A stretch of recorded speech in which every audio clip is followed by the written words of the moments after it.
With nearly 1,100 Palestinians, almost half of them women and children, already killed by the Israeli bombing of Gaza, Foreign Minister Tzipi Livni came to Washington to sign a US-Israel agreement to stop Hamas from smuggling weapons from Egypt. Journalists meeting Livni were treated to a full-spectrum war on terror spin. What Israel is doing is pure self-defense, and this is not about the Israeli-Palestinian conflict, but our need to fight terrorism. And what we are doing today in Gaza Strip is not against the peace process, but it serves the peace process. And if after the military operation they target Israel again, so we can launch another one and another one, because this is a war against terror. And a war against terror doesn't end with a peace process shaking hands in the White House. Gaza Strip is an obstacle on the way, or the situation in Gaza Strip, and Hamas control in Gaza Strip is an obstacle on the way of the Palestinians to create a state. But as I said before, Hamas doesn't represent any aspiration, legitimate aspiration of the Palestinians. So they are not a partner for any kind of peace talks. And in order to strengthen the moderates and the legitimate government, we need to weaken the others.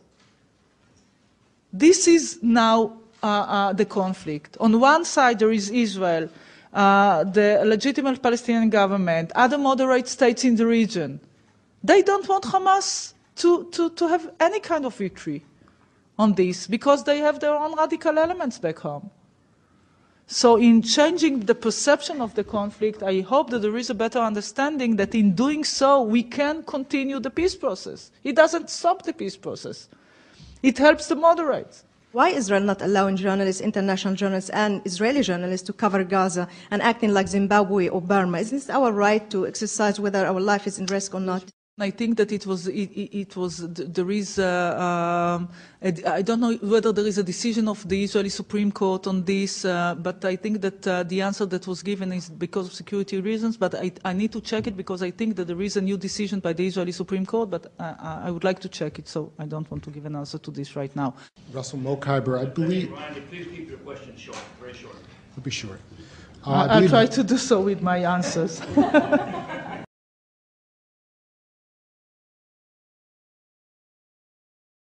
I believe about 13 Israelis have been killed in this conflict. Human Rights Watch put out a report today saying more than 1,000 Palestinians have been killed, including 322 children, and more than 4,500 Palestinians have been wounded, including 1,600 children.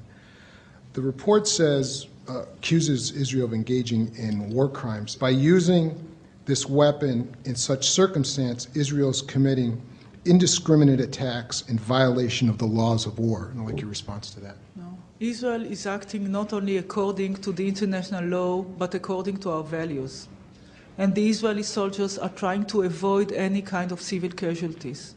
Before we started the military operation, we announced through the media, we asked them to leave places in which there are Hamas headquarters, and unfortunately they have Hamas headquarters in places in which they live.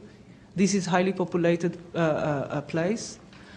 Before targeting a house, we called. Israel made about 90,000 phone calls to citizens, asking them to leave before we target a place in which we know that we have Hamas headquarters, or a place in which they manufacture Qassam rockets. To Israel, I would like to answer. I would like to answer your question. Thank you. Now, a loss of a child is something which is terrible to any family. We are trying. We are trying. The answer. No, I want before, but I would like. See, it's very important. I have a question for you. How come, since when did we give the press club out to a terrorist like her? I would like to give an answer not to you, but to those who ask this question, and they really care, because we do care for the loss of life of civilians. And during this war, we try to avoid civil casualties, but these things happen. Changing the perception of the conflict, acting according to Israel's values, and deeply caring about civilians, in Livni's own words, Israel bombed Al-Quds Hospital with 500 patients, as well as the headquarters of the United Nations Relief and Works Agency in Gaza with white phosphorus, as certified by the Red Cross and Human Rights Watch. What appears to have happened is that there have been 3 hits of what seems to be white phosphorus at one of our buildings in the compound in our Gaza field office. White phosphorus, banned by the Geneva Conventions, burns at extremely high temperatures. More than 700 Palestinians who had become refugees in the compound, fleeing Israeli bombs, had to escape again.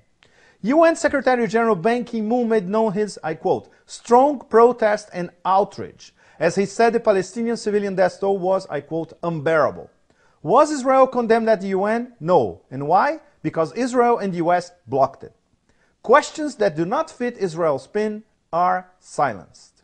Follow-up question. It's Next not question over It's a here. question. It's not a follow-up. Yes, it is. Let Mike off.